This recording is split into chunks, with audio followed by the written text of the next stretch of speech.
Did you plan to commit violence by searching up about how to fight with an axe, using darts as a weapon, how to win a fight against a bigger person? On a dating app, a teenage girl began sending messages that frightened a complete stranger. The messages were not part of an argument, they were not obvious jokes, and they were not the kind of thing most people would simply ignore. Instead, they described increasingly extreme beliefs, hostility towards entire groups of people, and a desire to bring what she described as change to Britain. The man reading them became concerned enough to contact the police. A report was made, the information was passed on, and then, as far as anyone knew, nothing happened. Months later, on a busy Bristol high street, a barber stood outside his workplace, enjoying an ordinary summer afternoon. Within seconds, he would be fighting for his life.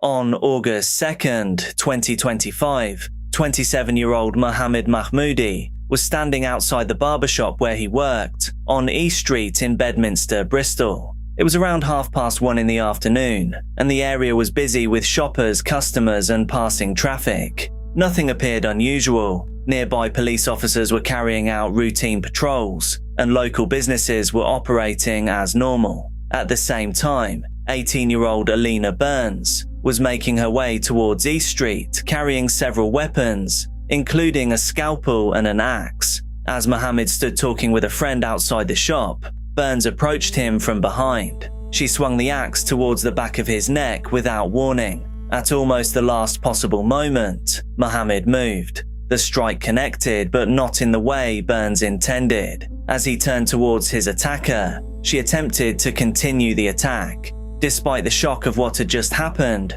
Mohammed reacted quickly and managed to wrestle the weapon away from her before she could cause further harm. The entire incident lasted only moments. Those few seconds would later become one of the most important facts in the entire case, because investigators believed the outcome could easily have been far worse. It was meant to be far worse. Police officers who were already nearby immediately responded to the disturbance and detained Burns at the scene.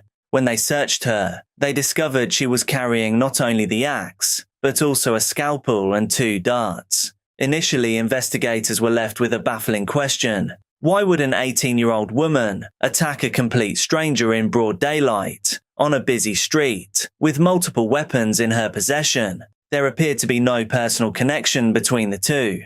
Mohammed did not know Burns. There had been no dispute, no argument, and no obvious reason for the attack. As detectives began examining Burns's devices, writings, and online activity, however, it became clear that the events on East Street had not emerged from nowhere. Instead, investigators believed they were looking at the final stage of a process that had been developing for months, in fact, for years. The deeper detectives looked into Burns's life, the more concerning the picture became. What began as an attempted murder investigation quickly expanded into something much larger. Investigators recovered electronic devices, notebooks, and written material from Burns's home. According to evidence later presented in court, they discovered extensive material promoting racial supremacy, ethnic exclusion, and political violence. She was deep into the party that dragged the world into World War II. There were also documents discussing weapons.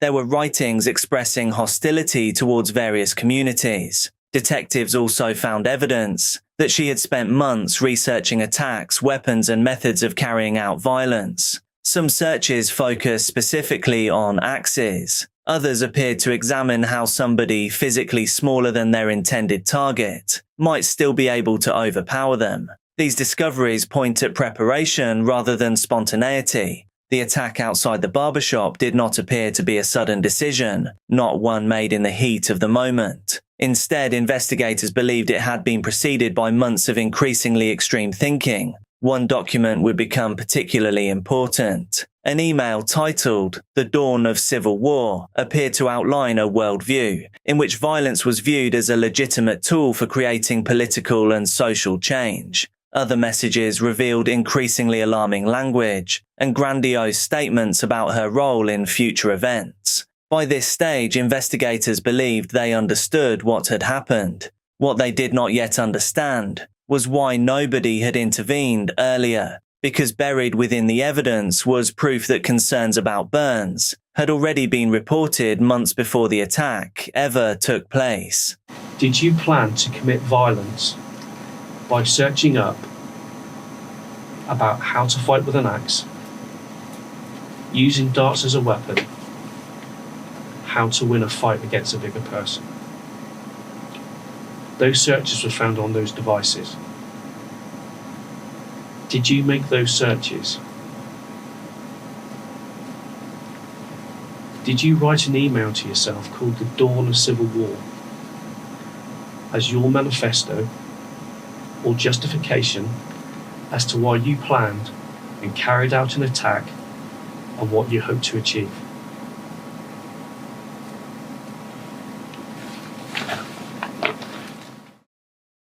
Long before her name appeared in courtrooms and newspaper headlines, Alina Burns was growing up in circumstances that saw her young life thrown into instability and disruption.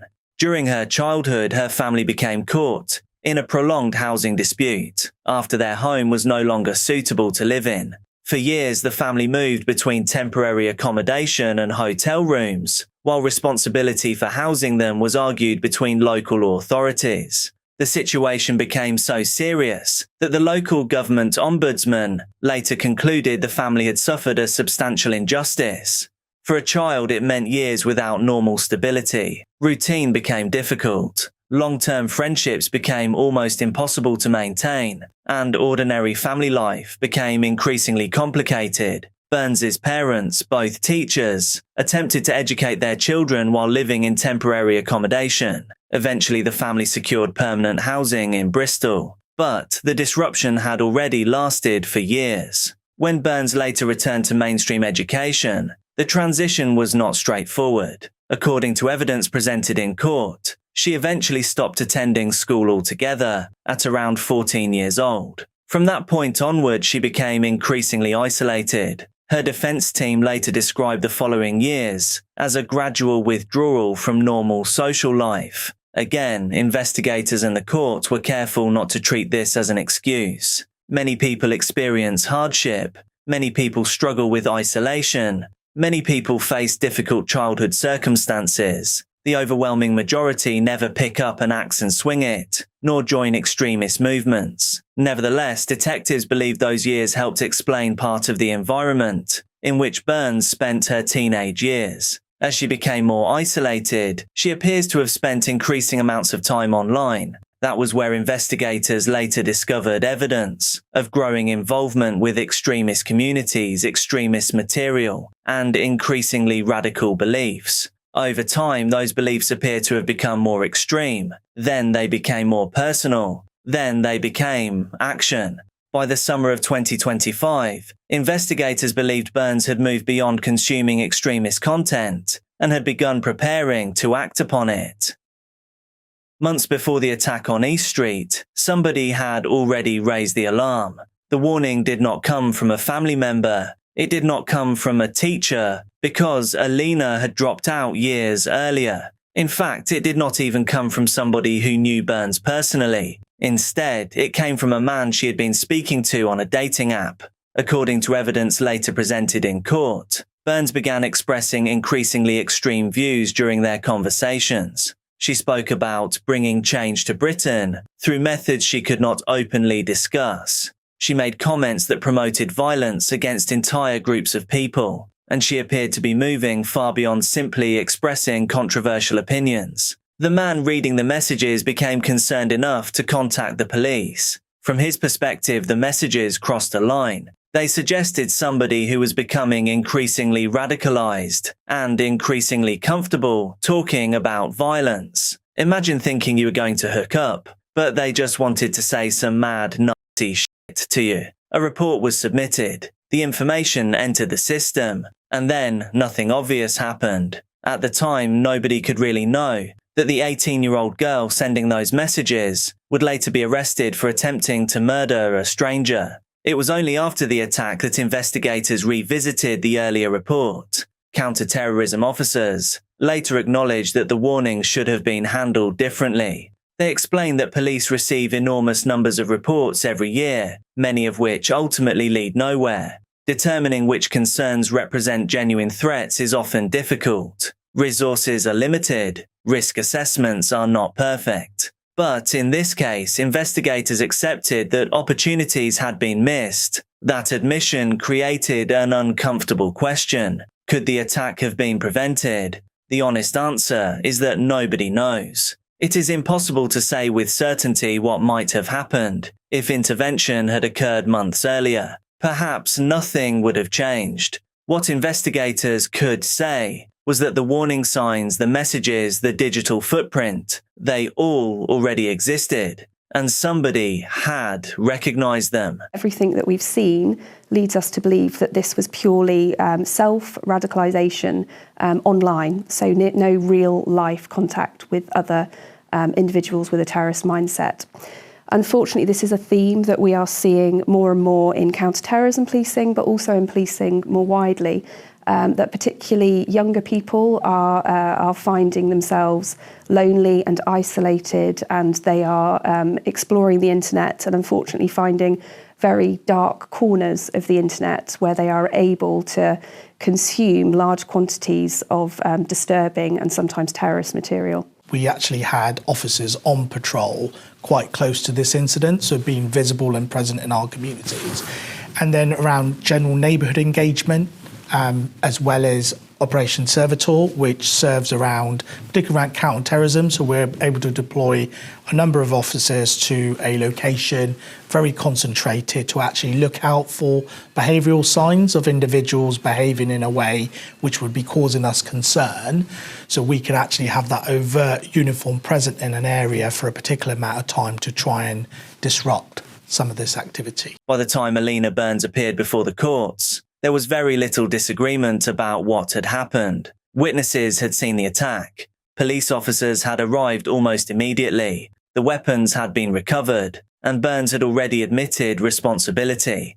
In January 2026, she pleaded guilty to the attempted murder of Mohammed Mahmoudi. She also admitted possessing the weapons she had carried on the day of the attack. The remaining question was not whether she had committed the offence. The question was why. Prosecutors argued that the attack was driven by ideology rather than any personal grievance. To support that argument, they presented evidence gathered during the investigation. The court heard about the messages Burns had sent online. The court heard about the material found in her home. The court heard about her writings, her research, and her communications with individuals connected to extremist circles. Taken together, prosecutors argued that the attack was motivated by a violent belief system centered around racial supremacy and exclusion. Burns denied a separate allegation relating to preparation for terrorist acts. However, prosecutors maintained that the attack itself remained ideologically motivated. After reviewing the evidence, the judge agreed. Mrs. Justice Lambert concluded that the offence had a terrorist connection that would play an important role during sentencing. The court also heard from Mohammed Mahmoudi. Although his physical injuries were relatively minor compared to what could have happened, the impact on his life was far greater than the visible wounds. In his victim impact statement, Mohammed described the scar on his neck as a daily reminder of the attack. He spoke about anxiety, he spoke about disrupted sleep, and he spoke about the psychological impact of being attacked without warning by a complete stranger. The attack had lasted only moments. Its consequences would last much longer. The court also heard that Mohammed had previously fled persecution and sought refuge in the United Kingdom. He had come to Britain looking for safety and a future. Instead, he found himself standing in a courtroom describing how close he had come to losing his life on a Bristol high street. When it came time to sentence Burns, the judge delivered a stark assessment. She described Burns as a dangerous offender who remained deeply committed to her beliefs. She concluded that the seriousness of the offence, combined with the ideological motivation behind it, required a lengthy sentence. In May 2026, Burns was sentenced to 15 years and 6 months in prison. An additional 4 years on licence was added after her release. The total sentence amounted to 19 years and 6 months. For investigators, the case became an example of how rapidly extremist beliefs can move from online spaces into the real world. For police, it became a reminder of the challenges involved in identifying genuine threats among thousands of reports and pieces of intelligence. And for the wider public, it demonstrated that warning signs are often visible long before events occur. Perhaps the most unsettling aspect of this case is that very little of it was hidden. Investigators were able to trace a clear line from those early warnings to an almost random axe attack. Thank you so much for watching. I'm uploading daily true crime and dark content here on this channel, so make sure that you're subscribed, hit like on the video, and also drop a comment so you get shown more of my stuff. Please do be careful out there, and I'll see you tomorrow.